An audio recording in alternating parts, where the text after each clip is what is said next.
Je m'appelle Samir Cohen, et si vous m'aviez rencontré il y a des années, vous m'auriez décrit comme un individu dévoué, discipliné et ferme dans la foi de mes ancêtres. Je suis né et j'ai grandi à Jérusalem, dans une famille juive orthodoxe, entourée de prières rituelles et de normes strictes de la Torah. Mon père, un rabbin respecté dans la communauté, m'a enseigné dès mon plus jeune âge que la vérité réside dans l'obéissance inconditionnelle aux lois divines. Le Shabbat était sacré, les festivités étaient respectées avec ferveur, et chaque choix de ma vie devait être conforme aux commandements. Pendant longtemps, cette conviction me suffisait. J'étais un jeune convaincu de suivre le seul vrai chemin. Cependant, la vie a une manière particulière de mettre nos certitudes à l'épreuve et de nous plonger dans des eaux inconnues. Lorsque je me suis engagé dans les forces de défense d'Israël, tout a changé. Le monde que je connaissais, fait de synagogues et d'écritures, semblait n'avoir aucune place dans les tranchées et le tumulte du champ de bataille. J'ai été témoin de situations que je n'aurais jamais pu imaginer. La guerre ne consiste pas seulement en projectiles et en explosions, c'est l'odeur du sang dans la poussière, le regard vide d'un camarade qui s'effondre à vos côtés, le poids insupportable de devoir décider de tuer ou d'être tué. Les rituels religieux qui autrefois me remplissaient ont commencé à sembler vides et mécaniques. Dans mon cœur se cachaient des questions que je n'aurais jamais eu le courage d'exprimer à voix haute. Si Dieu nous protégeait réellement, pourquoi tant de vies étaient-elles arrachées sans avertissement? Pourquoi les innocents souffraient-ils dans le silence des froides aurores? Alors que je serrais le fusil et cherchais à éloigner la peur, quelque chose en moi commençait à se briser. Ma crise de foi atteignit son apogée le jour où j'ai assisté à la mort de mon ami d'enfance, Noé, dans une embuscade. Il est tombé à quelques pas de moi, touché par une balle précise à la poitrine. Je courus vers lui pour le soutenir, pressant la blessure de mes mains tremblantes, alors que son sang chaud coulait entre mes doigts. Il essaya de parler, mais n'émit qu'un son haletant, puis ses yeux s'éteignirent. Il n'y eut ni prière, ni miracle. Il n'y avait que la mort, froide et définitive. J'aurais dû prier pour lui. J'aurais dû murmurer le Shema Israël, comme on nous l'avait enseigné, mais les mots restèrent bloqués dans ma gorge cette nuit-là. Assis dans la poussière, avec l'odeur métallique du sang imprégné sur ma peau, je réalisais que je ne savais plus si Dieu m'écoutait. Les histoires de foi que j'avais apprises enfant me semblaient lointaines et irréelles. Noé avait jeûné à Yom Kippour, mettait les téfilins chaque matin, observait toutes les lois, et pourtant il mourut là, au bord de la route, sans réponse du ciel. C'est dans cet état de confusion que j'acceptais la mission qui allait changer ma vie à jamais. Mon peloton fut envoyé patrouiller une zone instable à la frontière, un endroit où la tension était toujours sur le point d'exploser.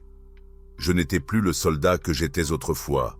Mes mouvements étaient devenus automatiques et mon esprit un tourbillon de pensées et de questions sans réponse. Nous contrôlions un véhicule suspect quand tout arriva. Le son de l'explosion fut assourdissant et pendant un moment, je ne ressentis qu'un impact violent qui me souleva dans les airs.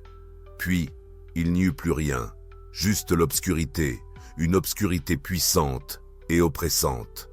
Ensuite, quelque chose se produisit que je ne peux pas décrire en termes simples. J'aurais dû être mort, mais à la place, je me retrouvais dans un endroit qui semblait en dehors de ce monde. La première chose que je remarquai fut le silence, pas un silence normal, mais un vide total, comme si chaque son de l'univers avait été arraché. Je ne ressentais plus mon corps, je n'éprouvais ni douleur, ni peur, ni froid, seulement une sensation d'incroyable légèreté, comme si je flottais sans résistance. Lorsque j'ouvris les yeux, ou quoi que ce soit qui me permit de voir, je compris que je n'étais plus sur le champ de bataille. J'étais dans un vaste espace enveloppé d'une lumière dorée, sans source visible. C'était une lumière qui ne blessait pas les yeux, mais semblait pénétrer chaque partie de moi. Je regardais en bas et remarquai qu'il n'y avait plus rien. le sol, et pourtant, d'une certaine manière, je me sentais suspendu. Autour de moi s'étendait un horizon infini, dépourvu de murs, sans ciel, sans ombre. Tout semblait imprégné d'une présence indescriptible, comme si cet endroit était imbibé de quelque chose de vital, de plus authentique que toute expérience que j'avais jamais connue. Je n'avais aucune idée de l'endroit où j'étais. Pourtant, une partie de moi avait l'impression de connaître déjà cet endroit. C'était comme revenir chez soi, après avoir oublié, toute sa vie, où était ma véritable demeure. Tout à coup, je sentis quelque chose s'approcher. Je ne le voyais pas, mais je le percevais avant même qu'une image ne se matérialise. Et voilà qu'il apparut, une présence radieuse et majestueuse qui semblait contenir tout l'amour et l'autorité de l'univers. Ce n'était pas simplement une lumière, mais une conscience pure, une force qui me traversait et m'enveloppait. Elle n'avait pas besoin de parler. Je savais d'une manière que je ne pouvais expliquer qu'elle me connaissait parfaitement. Chaque pensée, chaque erreur, chaque doute. Je restais paralysé, non par la peur, mais par une révérence écrasante. Le temps n'avait plus de signification. Seul existait cet instant éternel devant cette présence qui me faisait sentir simultanément infiniment petit et infiniment aimé. Je voulais parler, demander où j'étais et qui il était, mais avant qu'un mot puisse se former, quelque chose se produisit. Toute ma vie commença à défiler devant mes yeux, non pas comme un film détaché, mais comme si je revivais chaque moment. C'était comme si le temps lui-même s'était courbé et que j'étais présent dans tous mes souvenirs en même temps. Je revis mon enfance, les moments où je courais dans les rues de Jérusalem, les matins passés à étudier la Torah avec mon père, et les moments où j'observais les lois religieuses avec ferveur, à côté de ceux où je doutais. Ce n'étaient pas seulement des images, mais des sentiments et des pensées, tout ce que j'étais et tout ce que j'aurais pu devenir. Je m'observais à travers les yeux des personnes qui m'entouraient. La douleur causée par mes paroles irréfléchies, leur peur, que je n'avais jamais remarquée, et leur joie dans les moments que nous passions ensemble, c'était comme si la dure vérité de mon existence émergeait sans filtre. Et à cet instant, je compris quelque chose qui me frappa comme un coup de poing. Toute ma foi, toute ma vie dédiée à suivre les règles, tout ce que je pensais être mon identité, apparaissait soudainement incomplète, comme si j'avais investi des années à construire un grand édifice sur des fondations instables. La présence que j'avais devant moi ne me condamnait pas, ne m'accusait pas, mais permettait simplement à la vérité de se manifester.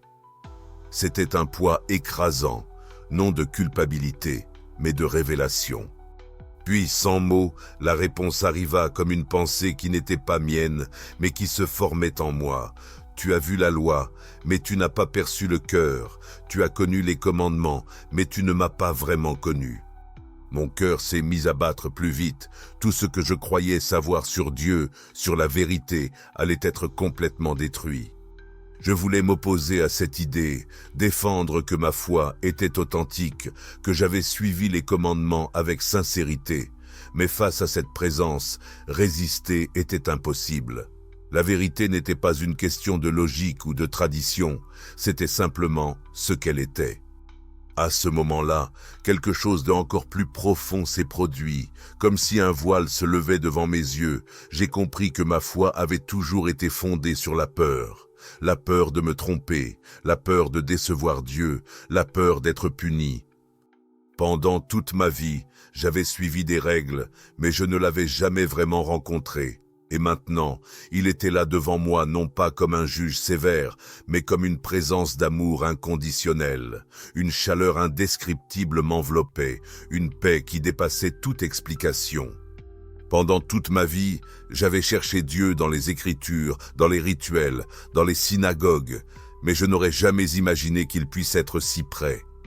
Et puis, avant que je puisse réfléchir à tout cela, une voix résonna en moi. Ce n'était pas un son audible, mais une vérité qui s'était gravée dans mon âme. Je suis le chemin, la vérité et la vie. Mon cœur s'est arrêté, mon corps, Peu importe ce qu'il était à ce moment-là, s'est figé dans un mélange de choc et de révérence. Cette phrase m'était familière, c'était ce que Yeshua, le nom que nous évitions de prononcer, avait dit. On nous avait toujours appris que c'était un blasphème, un mensonge. Mais là, devant cette présence indiscutable, je savais, avec une certitude qui dépassait tout raisonnement humain, que c'était vrai. Yeshua n'était pas simplement un prophète travesti par d'autres religions, il était vraiment celui qu'il prétendait être, et j'étais là, devant lui. Mon esprit s'opposait à ce que mon cœur savait déjà être possible. On m'avait appris toute ma vie que Yeshua était une figure étrange, un homme qui avait égaré beaucoup de juifs, une invention des religions étrangères. Comment pouvais-je donc me retrouver devant lui ? Comment pouvais-je percevoir une vérité si profonde en sa présence? Mais la réponse était déjà en moi, comme une flamme allumée que je ne pouvais éteindre, peu importe combien j'essayais. Je cherchais refuge dans la logique, dans les croyances transmises de génération en génération, mais rien de tout cela n'avait de sens dans cet endroit, devant lui. Il n'existait que la vérité pure et absolue, et je reconnus être en présence du Messie lui-même, mon Messie. Mon corps spirituel, si je puis dire, trembla non par peur, mais pour quelque chose de bien plus grand, un mélange de révérence et d'émerveillement. Tout ce que je pensais savoir sur Dieu fut balayé en un instant. Ce n'était pas seulement un concept, ce n'était pas distant et inaccessible, c'était là, vivant et vibrant, plus réel que toute expérience que j'avais jamais eue. J'avais tant de questions, je voulais comprendre pourquoi tout ce qu'on m'avait appris était si différent. Mais avant même que je puisse formuler une pensée claire, Yeshua s'approcha et sans dire un mot, je compris. Il n'était pas là pour me persuader par des arguments ou pour débattre des croyances. Il était, simplement, et cela suffisait. Puis quelque chose de plus profond se produisit, comme si une barrière invisible en moi se brisait. Je commençais à percevoir tout d'une manière que je n'avais jamais vécue auparavant. C'était comme être frappé par une vague de lumière, et chaque partie de mon être était exposée à la vérité la plus pure. Tout à coup, je vis mon propre reflet, non pas avec mes yeux physiques, mais au plus profond de mon âme, et ce que je vis me bouleversa. Je m'étais toujours considéré comme un homme juste, quelqu'un qui respectait les lois et vivait selon les principes du Très-Haut. Mais là, devant cette présence qui voyait les choses telles qu'elles étaient vraiment, je compris combien j'avais été aveugle. Je vis mon arrogance, la dureté de mon cœur, les moments où je jugeais les autres sans amour et les occasions où je pratiquais ma foi de manière mécanique, sans permettre qu'elle touche mon âme. C'était comme si ma vie avait été construite sur des fondations de règles, mais sans un véritable lien avec Dieu. Yeshua n'eut pas besoin de prononcer des mots. Il me permit simplement de voir, et ce que j'observais fut douloureux. Je ressentis un profond remords, non seulement pour les erreurs que j'avais commises, mais aussi pour ce que je n'avais jamais vraiment compris. J'avais toujours cru que Dieu était satisfait de mon obéissance, de mes prières récitées et de mes jeûnes sévères, mais maintenant je comprenais que ce qu'il désirait vraiment de moi, c'était mon cœur, et je ne lui avais jamais vraiment donné. À ce moment-là, sans aucune accusation ni condamnation, j'ai ressenti un désir irrésistible de me laisser totalement aller, comme quelqu'un qui a passé sa vie assoiffé et qui trouve enfin de l'eau. Sans réfléchir, je suis tombé à genoux, ou du moins c'est ce que j'ai ressenti dans cet état spirituel, et j'ai souhaité une seule chose, lui appartenir. Pour la première fois de ma vie, je voulais connaître Dieu, pas seulement savoir qu'il existait. Ensuite, Yeshua s'est approché encore plus près et quelque chose d'extraordinaire s'est produit. Il m'a touché. Ce n'était pas un contact physique, car je n'avais plus de corps comme avant, mais je l'ai ressenti. C'était comme si un courant d'amour pur traversait mon être, dissolvant toutes mes peurs, tous mes doutes, chaque cicatrice invisible que je portais. Je me sentais rempli d'une émotion que je ne peux pas totalement expliquer. C'était plus que la paix, plus que la joie. C'était comme si j'avais enfin trouvé ce que j'avais toujours désiré, sans même le savoir. Un amour si vaste qu'il semblait capable de réparer tout ce qui était en morceaux à l'intérieur de moi. À cet instant précis, j'ai compris que je n'avais jamais été seul, même dans les moments de doute, les jours où je remettais en question l'existence de Dieu, dans les secondes qui m'avaient conduit ici. Il avait toujours été présent avec moi. Simplement, je ne pouvais pas le voir. Mais Yeshua ne me laissa pas sans voix. D'un seul regard, il me transmit quelque chose qui, en même temps, me remplissait de tristesse et d'espoir. Mon temps n'était pas encore venu, je devais revenir. Mon cœur implorait silencieusement, comme un enfant qui ne veut pas relâcher la main de son père. Je ne voulais pas revenir en arrière. Comment pourrais-je abandonner cette paix? Comment pourrais-je tourner le dos à cette présence? Mais la réponse s'effrayait un chemin comme un soupir en moi. Tu dois voir la vérité et la partager. Avant que je puisse m'opposer, avant que je puisse supplier de rester, j'ai senti une force qui me ramenait en arrière. La lumière autour de moi a commencé à se déformer, et une sensation d'être arraché de cet endroit m'a submergé. Ma conscience a commencé à se briser, et puis, en un instant, tout a disparu. La première chose que j'ai perçue à mon réveil, c'était la douleur, une douleur suffocante, comme si mon corps était écrasé sous une tonne de pierres. Ma poitrine brûlait, ma tête pulsait, et j'entendais des voix lointaines et déformées. J'ai essayé d'ouvrir les yeux, mais mes paupières semblaient collées. Un bourdonnement remplissait mon esprit, comme si j'étais piégé entre deux mondes.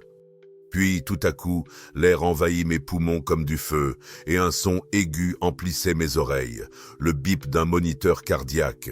Où étais-je? Dans un hôpital, mes yeux s'ouvrirent lentement, et la luminosité de la salle blanche m'aveugla temporairement. Une douleur vive me transperça les côtés, et je réalisais qu'il y avait des fils et des tubes fixés à mon corps. J'essayais de bouger, mais mes muscles étaient faibles, comme si j'avais été absent pendant longtemps. Revenant, j'entendis quelqu'un crier et mon cœur s'accéléra. C'était réel. J'étais vraiment mort. Ce n'était ni un rêve, ni une vision causée par l'explosion. J'avais été ailleurs, et maintenant j'étais revenu. Je vis les infirmiers se précipiter à mon chevet, vérifiant mes signes vitaux.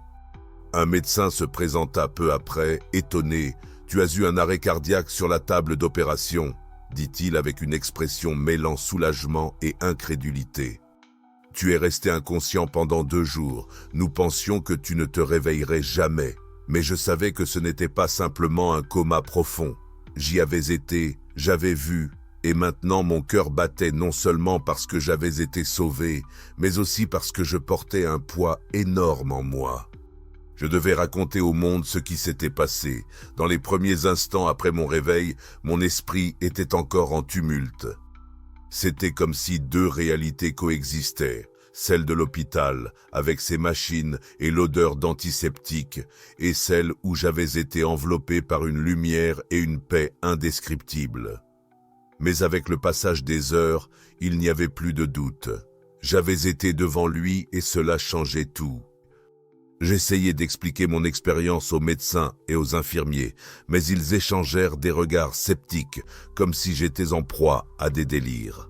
« Ça a été une expérience traumatique », dit l'un d'eux, essayant de me rassurer. Beaucoup de soldats vivant des situations extrêmes rapportent des rêves très vifs, mais je savais que ce n'était pas un rêve. Jamais de ma vie je n'avais ressenti quelque chose d'aussi réel. Cependant, la réalité de mon retour se révéla de manière brutale lorsque ma famille arriva à l'hôpital. Mon père fut le premier à s'avancer. Son visage révélait clairement de l'inquiétude, mais il y avait aussi autre chose, un regard d'attente, peut-être dans l'espoir que ce traumatisme me rende encore plus dévoué. Il me serra la main avec force et murmura « Baruch Hashem, Dieu t'a ramené ». Je pris une profonde inspiration, ressentant un mélange d'amour et d'angoisse. Je voulais partager avec lui ce qui s'était réellement passé, mais comment pourrais-je expliquer à un rabbin orthodoxe que son fils, élevé selon les traditions les plus strictes du judaïsme, avait vu Yeshua, que le Messie était réel, qu'il n'était pas un mensonge, mais la vérité elle-même? Mon cœur était lourd, et une partie de moi craignait la réaction qui suivrait. J'ai donc décidé de le raconter, bien que ce fût avec hésitation. Dans les jours qui suivirent, les mots semblaient lourds sur ma langue, comme si je portais quelque chose capable de détruire tout ce que je connaissais. Enfin, un soir, après un silence oppressant, je me retrouvai devant mes parents. Mon père était assis à table, plongé dans les textes saints, comme d'habitude, tandis que ma mère, plus réservée, me regardait avec un regard tentant de masquer la douleur. Rassemblant mon courage, je pris une profonde respiration et dis « Papa, maman, ce qui m'est arrivé n'était pas un accident ni un délire. » Mon père leva les yeux de sa prière, me fixant avec une expression sérieuse mais attentive. J'étais dans un autre lieu, j'ai vu le Messie, j'ai vu Yeshua. Un lourd silence tomba sur nous. Mon père, qui avait toujours parlé avec tant de ferveur de la loi de Moïse et de la vérité divine, se leva avec une colère silencieuse. « Ne prononce pas ce nom !» cria-t-il, sa voix tremblant de colère et de douleur. « Tu as trahi tout ce en quoi nous croyons. Amir, Yeshua est une erreur, une hérésie. Comment peux-tu y croire ?» Sa voix résonna dans toute la maison et la tension envahit l'atmosphère. Ma mère, qui avait toujours été la plus délicate, commença à pleurer. « Mon fils, comment peux-tu » demanda-t-elle, et sa douleur semblait plus insupportable que la colère de mon père. Ils perdaient le fils qu'ils avaient élevé dans la tradition, celui qu'ils considéraient comme un exemple, la vérité. Ce que je portais en moi semblait les détruire, et à ce moment-là, je me sentis plus isolé que jamais. Comment pouvaient-ils être si réticents à comprendre? Comment pourrais-je exposer quelque chose qui avait été si authentique pour moi? À partir de cette nuit-là, tout changea. Mon père avait du mal à croiser mon regard. Quand il le faisait, ses yeux exprimaient une combinaison de douleur et de déception, comme si j'étais devenu un étranger dans le lieu où j'avais grandi. Ma mère, bien que visiblement en souffrance, essayait encore de s'approcher de moi, mais ses mots étaient toujours empreints de l'espoir que je puisse redevenir moi-même. Mes frères et sœurs commencèrent à me tenir à distance, et les amis de la communauté s'évanouirent comme des ombres emportées par le vent. J'avais été éduqué à considérer les liens du sang et la foi qui nous unissaient comme les valeurs les plus sacrées, mais maintenant, à cause de ce que je savais être la vérité, je devenais un paria. Même dans l'armée, la situation n'était pas différente. Mes camarades, qui autrefois me voyaient comme un frère, commencèrent à me traiter avec froideur et scepticisme.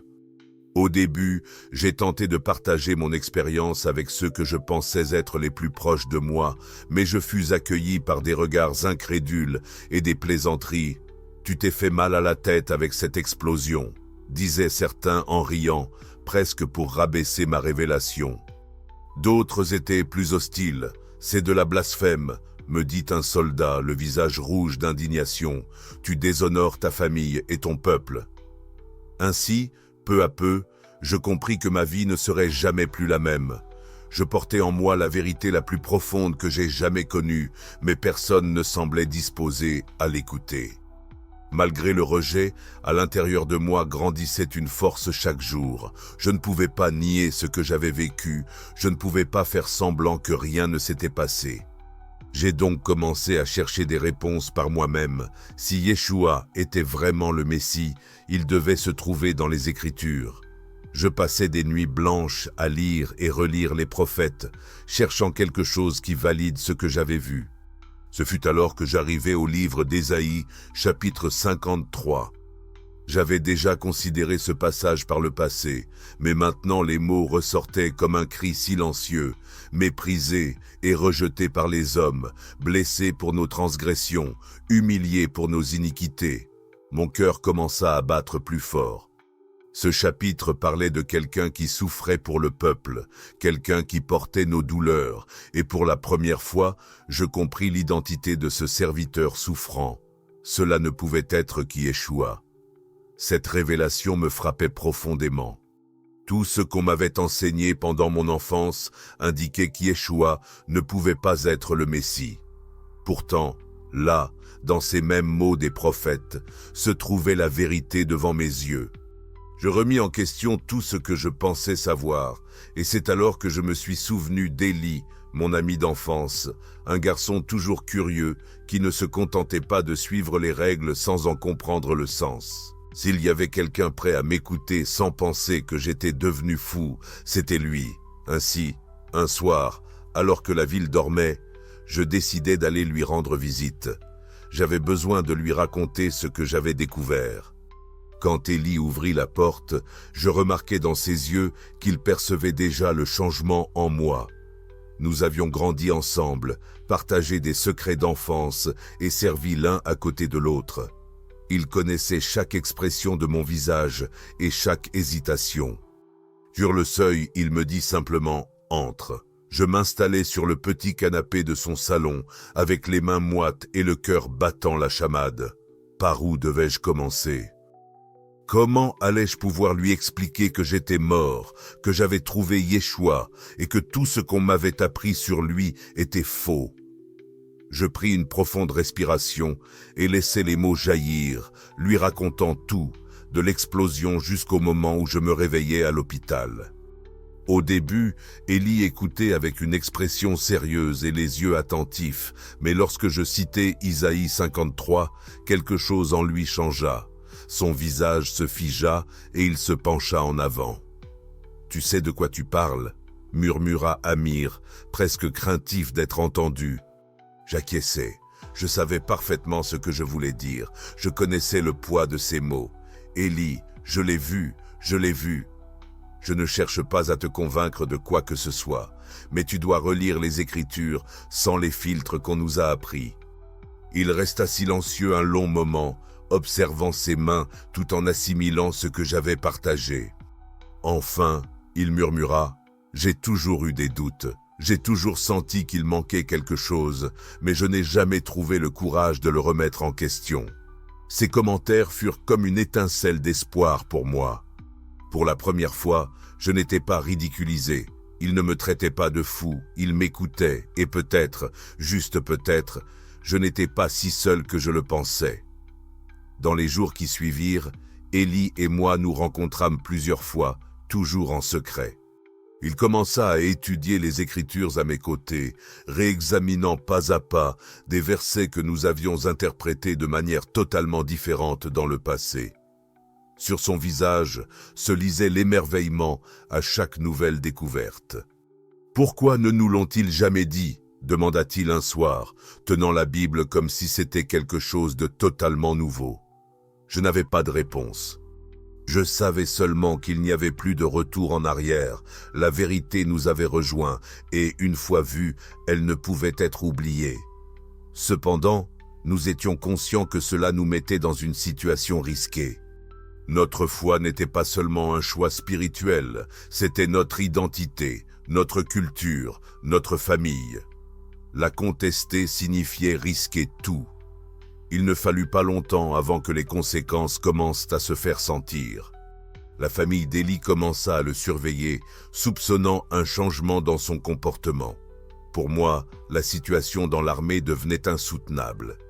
Un officier eut vent de mes conversations au sujet de Yeshua et me convoqua dans son bureau. « Cohen, tu prends des risques dangereux, tu peux continuer ta vie, mais si tu insistes à diffuser ces idées, tu feras face à de graves conséquences. » Son ton était ferme, mais il y avait quelque chose, un avertissement et peut-être une lueur de véritable inquiétude. Cependant, j'avais déjà pris ma décision. Je ne pouvais pas nier ce que j'avais vu, lui répondis-je. Il me regarda longuement, puis secoua la tête et soupira. Ainsi, tu nous as contraints à agir. Quelques jours plus tard, je reçus l'ordre officiel d'être transféré dans un endroit éloigné dans le désert. Leur objectif était clair, me faire taire.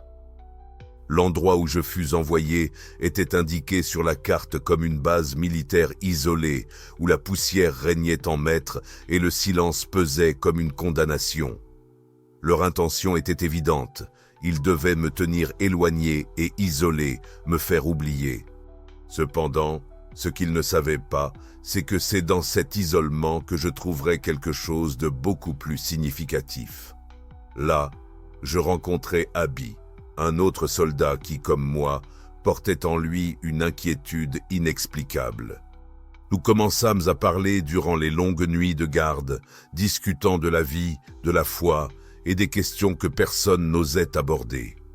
Lorsque j'ai enfin partagé mon expérience avec lui, je m'attendais à la réaction habituelle d'incrédulité, de moquerie ou de mépris. Mais à ma grande surprise, il resta silencieux pendant un long moment, puis dit « J'ai toujours senti qu'il y avait quelque chose de plus, quelque chose qui ne nous est pas révélé. » Ces mots furent comme une étincelle. Abi commença à étudier avec moi, et ce qui avait commencé comme une simple curiosité se transforma rapidement en une quête intense de réponses. Je reconnaissais en lui le même conflit que j'avais vécu, la peur de trahir ses racines, de tout perdre, mais aussi l'incapacité d'ignorer la vérité.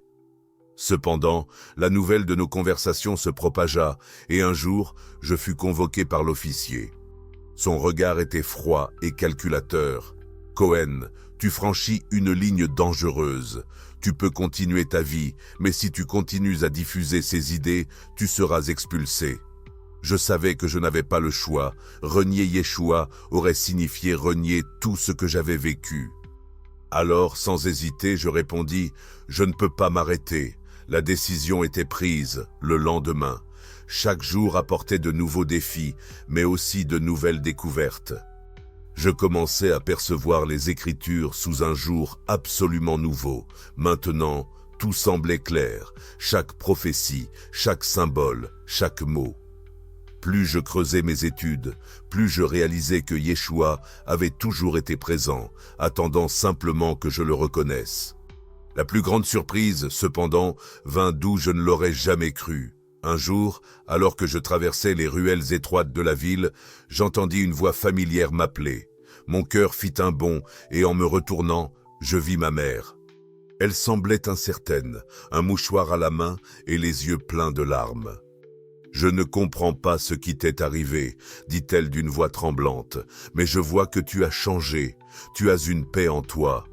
Quelque chose en moi me dit que je dois t'écouter. » Pendant un instant, toute la douleur du rejet disparut. Je ne m'attendais pas à ce qu'elle accepte tout de suite, mais ce petit signe remplit mon cœur d'espoir. Peut-être qu'un jour, elle aussi comprendrait ce que j'avais compris. La conversation avec ma mère fut brève, mais elle planta en moi une graine d'espoir. Je savais que mon père ne m'écouterait jamais, mais qui sait, peut-être que le cœur de ma mère était en train de s'ouvrir. Cela me donna la force de continuer malgré les adversités. Le groupe qu'Abi et moi avions commencé à rassembler grandissait lentement. Certains étaient motivés par une simple curiosité, d'autres par une inquiétude intérieure qu'ils ne pouvaient plus ignorer. Tous partageaient la quête de quelque chose de plus profond qu'une spiritualité vide, et en partageant les Écritures, nous avions réalisé que nous observions le même schéma.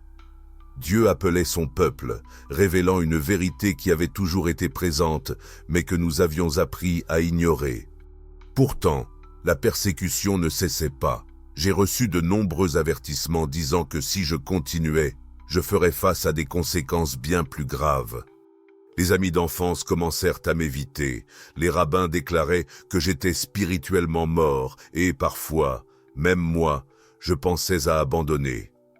Mais ensuite, cette lumière me revenait en mémoire, cette présence, le moment où je me suis retrouvé devant lui et j'ai compris. Chaque jour apportait à la fois de nouveaux défis et de nouvelles révélations. Une nouvelle perspective sur les Écritures commençait à émerger en moi. Tout devenait clair. Chaque prophétie, chaque symbole, chaque mot, plus je découvrais et plus je réalisais que Yeshua était toujours présent, attendant que je le reconnaisse. Mais la plus grande surprise vint d'un endroit inattendu. Un jour, alors que je traversais les ruelles étroites de la ville, une voix familière m'appela. Mon cœur commença à battre plus fort lorsque je me retournai et vis ma mère, qui semblait incertaine, serrant un mouchoir entre des mains tremblantes, et ses yeux étaient pleins de larmes. « Je ne comprends pas ce qui t'est arrivé, dit-elle d'une voix tremblante, mais je remarque que tu as changé, tu as trouvé la paix. Quelque chose en moi me dit que je dois t'écouter. » Pendant un moment, toute la douleur de l'abandon s'est évaporée. Je ne m'attendais pas à ce qu'elle accepte tout de suite, mais ce petit signe a allumé en moi une étincelle d'espoir. Peut-être qu'un jour, elle aussi reconnaîtrait ce que j'avais vu. La conversation avec ma mère fut brève, et pourtant, elle a planté une graine d'espoir en moi. Je savais que mon père ne m'écouterait jamais, mais peut-être, juste peut-être, son cœur commençait à s'ouvrir. Cela m'a donné la force d'aller de l'avant malgré les difficultés. Le groupe Kaby et moi formions lentement grandissait.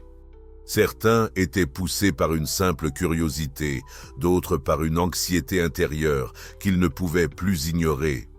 Tout le monde partageait le désir de quelque chose de plus profond qu'une foi superficielle, et plus nous écrivions les Écritures, plus nous découvrions que nous suivions le même chemin. Dieu appelait son peuple, révélant la vérité qui avait toujours été présente, mais qui nous avait été enseignée de ne pas voir. Cependant, les persécutions ne s'arrêtèrent pas. J'ai reçu des avertissements à plusieurs reprises concernant les conséquences possibles si je continuais. Mes amis d'enfance commençaient à me tenir à distance, tandis que les rabbins proclamaient que j'étais spirituellement mort. Parfois, j'ai même pensé à abandonner. Mais ensuite revenait à l'esprit cette lumière, cette présence, le moment où je me suis retrouvé face à lui et je compris avec une certitude plus profonde que tout enseignement humain, qu'il était le chemin. Ni l'isolement ni la perte n'auraient pu effacer ce que je ressentais en moi. Je savais que ce chemin ne serait pas simple, mais pour la première fois de ma vie, je me sentais vraiment vivant. Des réflexions sur ce qui s'est passé me font réaliser que l'explosion qui a failli me coûter la vie représentait, en fait, le passage vers une vie authentique. J'ai perdu beaucoup de choses, ma famille, ma place, ma sécurité, mais j'ai gagné quelque chose que rien au monde ne peut remplacer, la vérité. La sérénité que j'ai découverte en Yeshua surpasse toute souffrance que j'avais jamais affrontée. Je suis conscient que mon chemin sera encore difficile, que je ne serai peut-être jamais accepté dans ma communauté, que je continuerai d'être vu comme un traître, mais rien de cela ne m'inquiète. Je connais la voix qui m'a appelé, je connais celui qui m'a ramené à la vie quand j'étais entre la vie et la mort. Si j'ai appris quelque chose de cette expérience, c'est que la vérité a un coût, mais c'est un coût qui vaut la peine d'être affronté. Je sais qu'il y a d'autres comme moi qui ressentent un vide, qui s'interrogent en silence, mais craignent les conséquences. À eux, je dis, n'ayez pas peur. Ce que j'ai trouvé est réel et accessible à quiconque a le courage de regarder. L'expérience que j'ai vécue n'a pas été une illusion, ce n'est pas un rêve, c'était une rencontre avec le Créateur lui-même, et, malgré tout ce que j'ai perdu, je ne me suis jamais senti aussi libre. Alors, qu'en pensez-vous? Cette histoire a-t-elle du sens pour vous? Avez-vous déjà vécu des expériences similaires ou connaissez-vous quelqu'un qui a eu un parcours comme celui-ci? Faites-le moi savoir dans les commentaires, j'aimerais vraiment connaître votre avis. Et si cette vidéo vous a touché, n'oubliez pas de vous abonner à la chaîne et d'activer les notifications. C'est essentiel pour ne pas manquer les prochains contenus qui pourraient changer votre façon de voir le monde. Si vous voulez continuer, cliquez sur la prochaine vidéo qui apparaît maintenant à l'écran. Je suis sûr que vous serez surpris. À bientôt.